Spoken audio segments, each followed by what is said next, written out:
Those are headline-making weapons, Clay. But it turns out Clay is not making the headlines anymore because we have a new president in town. The gavel has slipped from the arthritis-ridden hands of Clay Morrow, just like the way the club slipped out the grasp of the CIA Galindo cartel meetup. Welcome back to Fog Entertainment is to be in Act 2.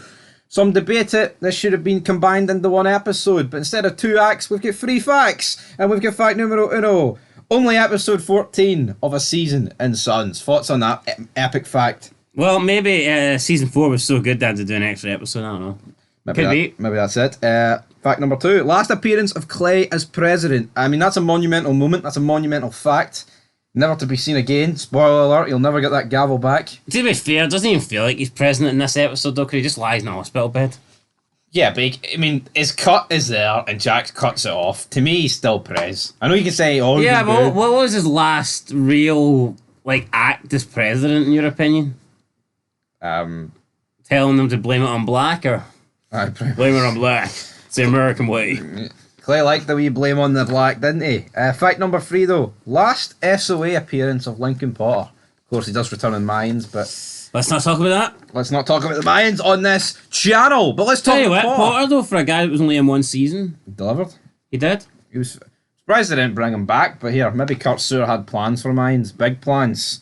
But sadly... well, those plans evaporated. Yep, but these plans evaporated too. Lincoln Potter, he's hyping up his troops. He's like, we are going to bring down the Sons, the Irish, and the cartel. Today is a day of reckoning. Roosevelt's dome is shining in the sun. Everybody's ready to bring them down. But then, Romeo and Luis, and this guy that, if you recognise, you know who he is. He's actually the guy that was watching Tara and Jax in the park, isn't he? So it's like, who is this guy? Who's this guy, you hear you ask? C to the I to the A. Massive reveal. The cartel and Galindo are CIA. Massive. Potter, he didn't take this well. No, he didn't. He just fucking walked off. He's like, I've had enough of this shit. Yeah, he's like... he just walks off into the distance. It's like, yeah, that too. Yeah, because the government is backing one cartel to throw the other, because if you own the cartel and drugs, you own the politics. Eli and all these other idiots are just standing there not having a clue what's happening, and Potter's like, fuck this, I'm away. Potter didn't want to hear it. Potter did not want to hear it. Roosevelt and all, they're starting to tidy down. Romeo looking smug as ever. But I like this, because Potter's been getting everything his own way this season.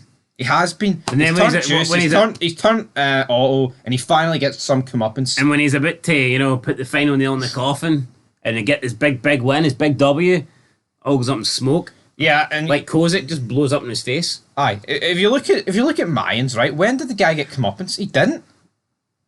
See, as an old white male, straight as well. I'm surprised Elgin James didn't put him on the fucking chopping block.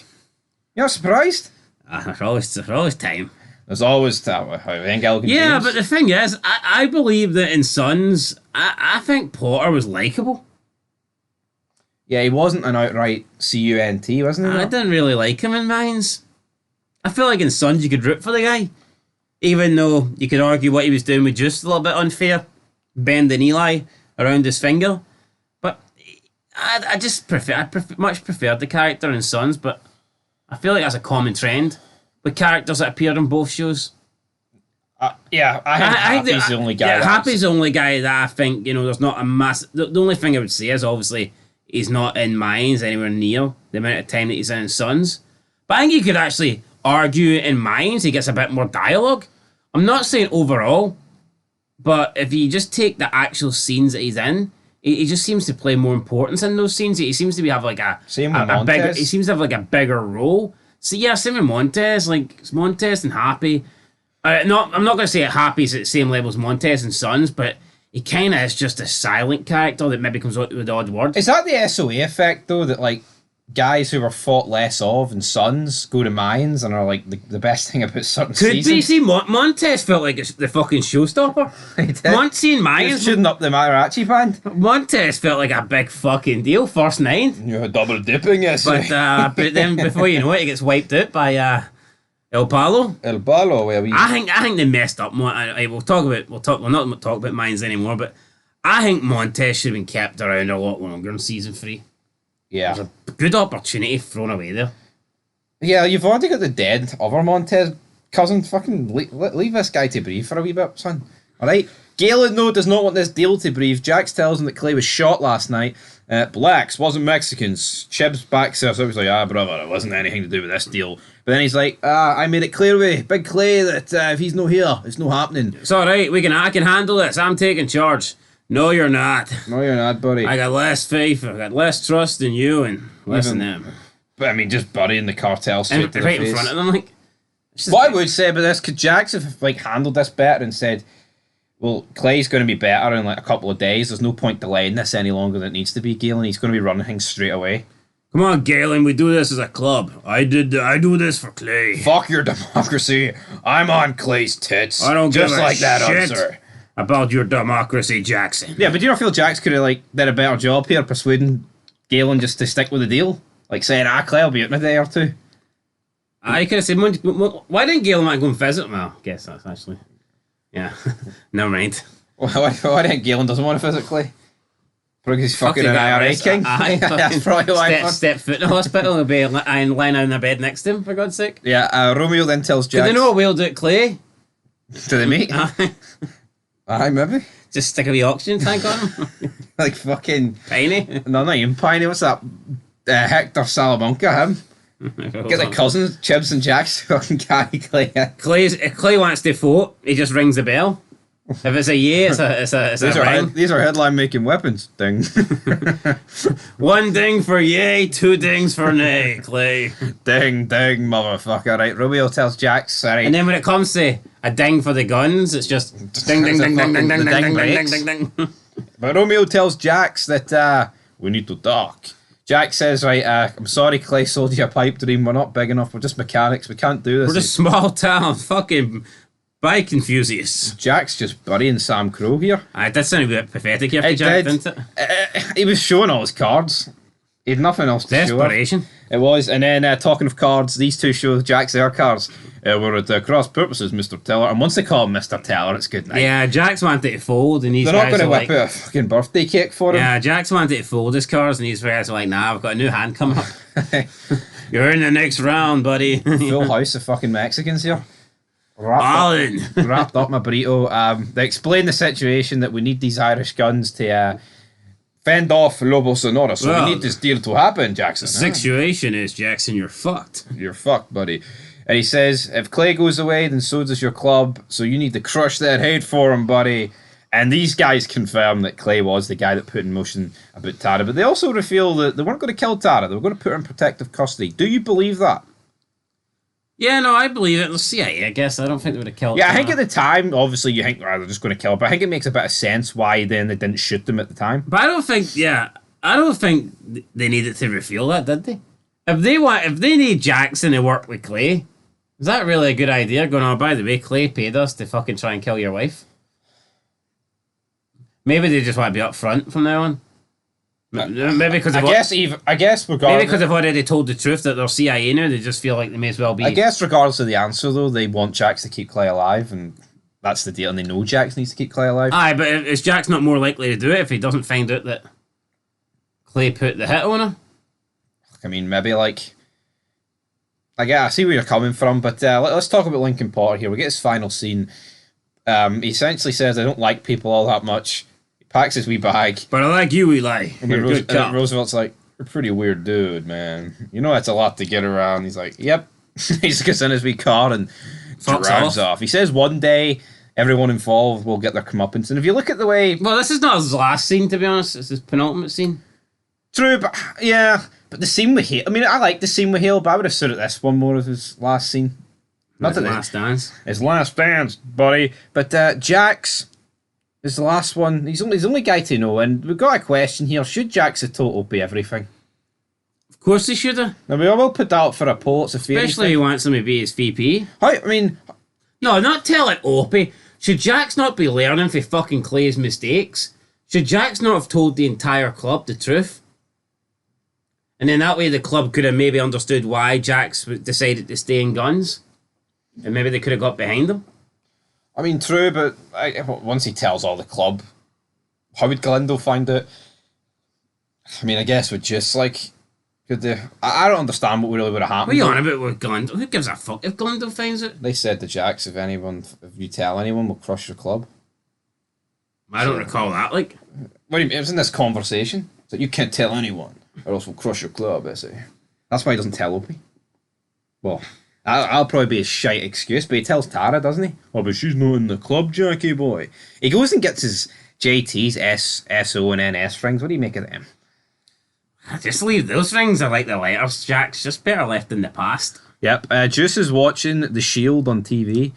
He was watching cartoons the other episode. Then Roosevelt tells him, Rico's going away. You're a criminal. So's your black daddy. Yeah, you're a criminal. You do bad shit because you're black. I'm a cop. I stop you. I just want to get back to that. Cause I'm white. Oh shit, no way, I'm black too. I'm black, damn it. Right, let's talk about Jacob Hale. So essentially he's getting a wee city council meeting here. Then we get Potter. He turns up with a child sex doll, of all things. And I think once he whips this out, should Hale's investment, like, in his deal to become mayor and shit not be pulled out? How is this? Is that not the whole point? Is that not what happens? No. Sure, it goes ahead anyway. Was that not why Potter done it? That's why he did it, like, but nothing happened. Well, Potter then, he's not having a good episode, is he? No, because in season 5, Jax works with Hale. Sure, they blackmail that guy with the gag in his mouth. Remember him? Bites Tig's ass, and then I believe Teller Morrow gets all the contract deals of all the cars and vehicles that are used in Charming Heights. So essentially, sucks for Elliot then, doesn't it? we talked about Jax putting all his cards on the table. This guy put a child sex doll on the table and got nothing. We went all in, and he put a full house, or maybe just the spare bedroom put down on the table here. Anyway, it's all over. Jax obviously has the syringe that Tara gave him in the last episode to kill Clay. Is he going to kill Clay though? Tig leaves. He's like, "Hey, brother," and then just leaves. Tig's acting like a little bitch because Clay's been shot, isn't he? Clay's been shot. Tig thinks it's his fault. Is Tig correct here? Possibly. Yeah, brother asked for help. I jobbed him out, out, so I killed an innocent. Is how it went. But Jax doesn't want to syringe Clay. He wants to put a knife to his throat. Of course he doesn't want to do that. He closes the blinds like I don't even know, like too much light's getting in here. He wants just a bit of privacy. And then as Clay takes the wee breathe thing away. Son. What's Jax do? Fucking knife to his throat. You killed my father. And Piney, you tried to kill Tara. You're done telling me anything. Now I tell you. He says, you're going to step down as president. I'm only keeping you to keep the Irish happy and this cartel deal to happen. And then he's like, did Gemma give you letters? Then he puts the knife a bit closer. And then he keeps asking about Tara and Gemma, and Jack's like, you're going to leave my mother and wife alone. He digs the knife in a wee... Tell you what, good precision here for Jax. It was, As he sliced his throat, but he sneezed. When we see the blood dripping down. Son, don't you call me that. It doesn't matter. As the knife's digging in, Clay says, you might as well kill me, as Jax is cutting the president patch off him. He's like, you're already dead. And then to just round it up, he spits on him. That's a bit insulting, but do you think that for Clay then, being in the club's not the be-all and end-all, being the be-all and end-all as being the president? Yeah, it's That's almost the vibe that Clay gives me. It's almost he doesn't really care about anything else here. Like, so I killed all those people, and yeah, it's no like cut a bit of leather off. There's no real remorse for Clay, but it's almost like he's not content just being allowed to stay in the club. Yeah, he's done. It has to be all or nothing. He has to be top man or no man. The gavel corrupts though, doesn't it? Does. He's sitting here depressed with just his first 9 cut that's left essentially. Gemma then appears. Jack's like, it won't hurt you anymore. She thinks, aha, Clay's dead. Turns out he's no dead. She opens the door and Clay's like crying, like the little bitch that he is. But I think this scene between Jax and Clay, it's been built up for 4 seasons and it was a pretty great scene for me. Roosevelt's wife tells him about Lincoln's Potter's crazy appearance at City Council. Then he is interrupted by a deputy who points out that Leroy's girlfriend has been killed in a hit and run, and she's the daughter of Damien Pope, and he's like the most dangerous gangster in Oakland.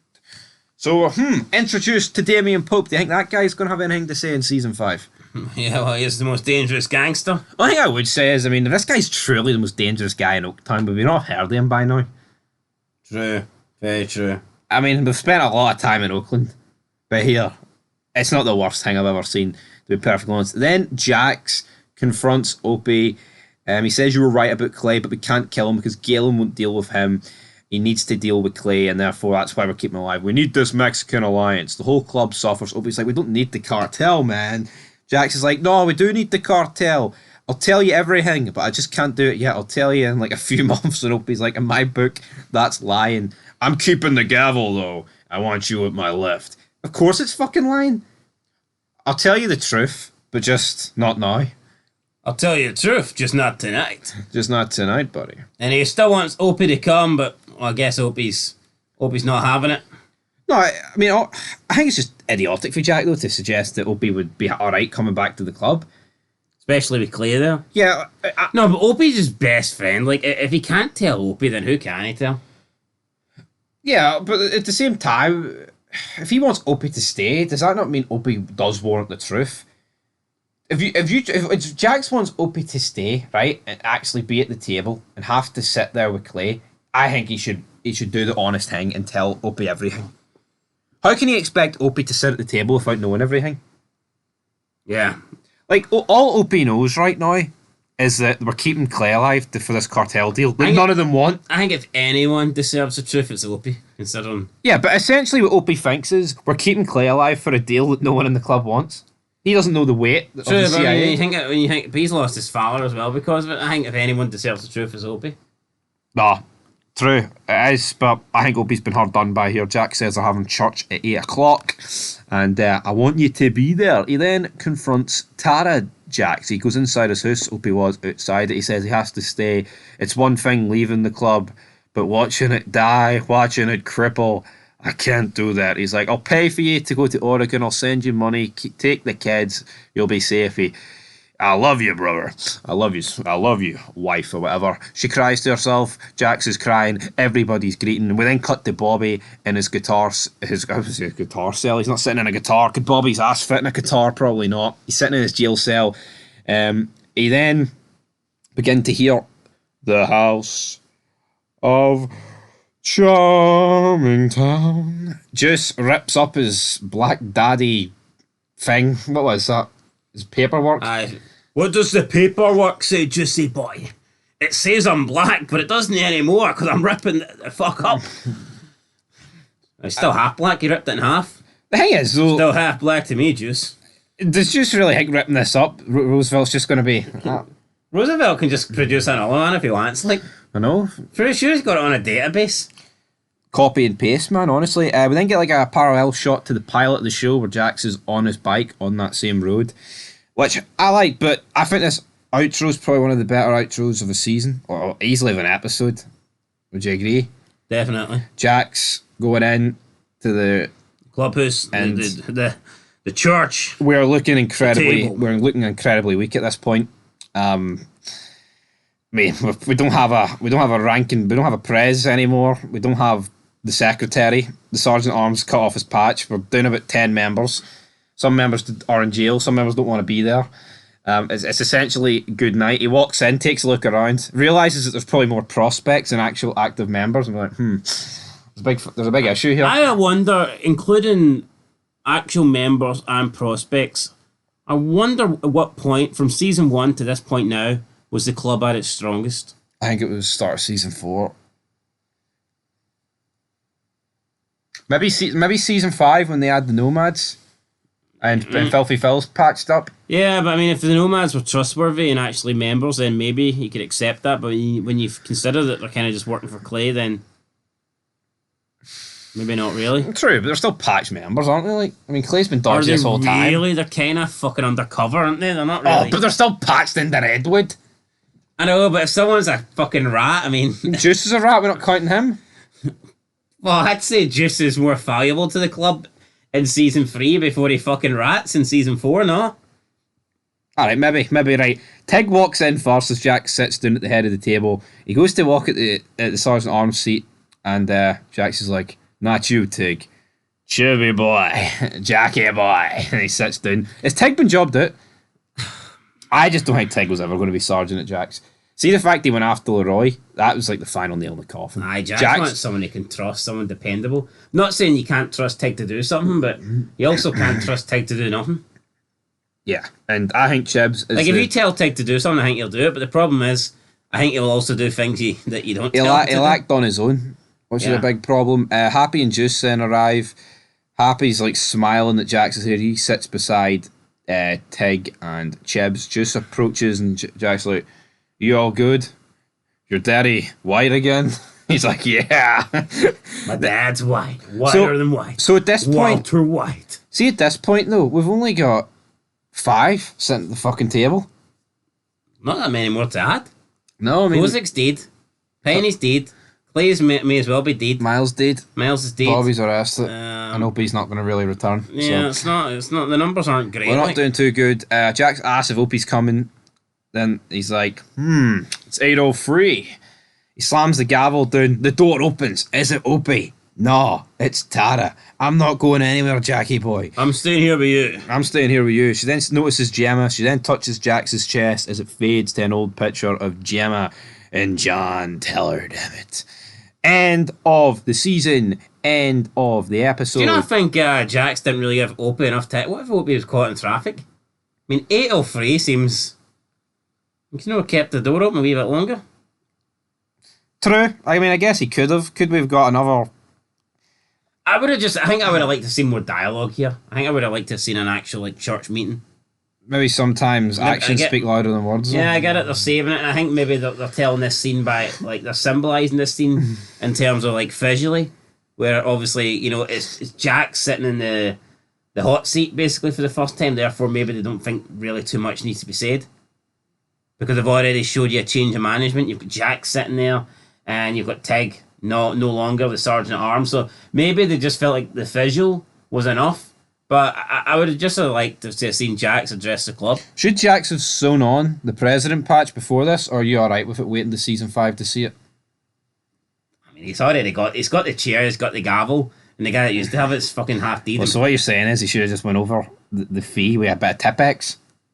No, what I'm saying is I don't think he needs to... No, what he's saying is... I don't think he needs to put the... what do you call it? Gavel? No, what do you call those things you wear? The... Patch? No. Cut? No. What do you mean? The things he put on the cut. Fred? No! What do you mean the thing you put on the cut? The patch things, but not patch. They're not called patches, they're called... I can't remember the actual fucking anyway, term for them. I don't think he needed to put that on. We all know he's the president. Your moniker. Right, anyway, it's all over. It is all over for the season. It fades to black. Big cliffhanger.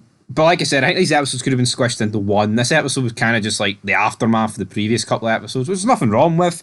It's a monumental episode. Clay being dethroned, the CIA reveal, and this ending was pretty big. A lot happens, but I just don't think it was that good of an episode. I think it could have been better had it been condensed with the other one into the... I'll give it a 7. It was a solid 7. Yeah, I'll give it a 7. I think it's as there was like zero action. I think it's as good as an action. I think it's as good as an episode without real action can really be. So I think a 7 is the fair answer. So yeah, guys, we'll be back very soon with season 5. We've got a lot of ranking to do, a lot of theories to do, and I'll be very intrigued to see what the average rating for this season is. If you were to make a prediction about the average rating, what would it be? And remember, you can go to points now. It's not just an 8. I would say the average is probably going to be 8.2. 8.2. I'm going to go with... I am going to go with an 8.4. Because memory serves best. I don't think there's been any episode we've gave that's below a 6. And I know for a fact there's been a few 10s and a few 9s, and I think that's just going to promote the average up. But anyway, we'll be back very soon with more SOA content. But until then, peace.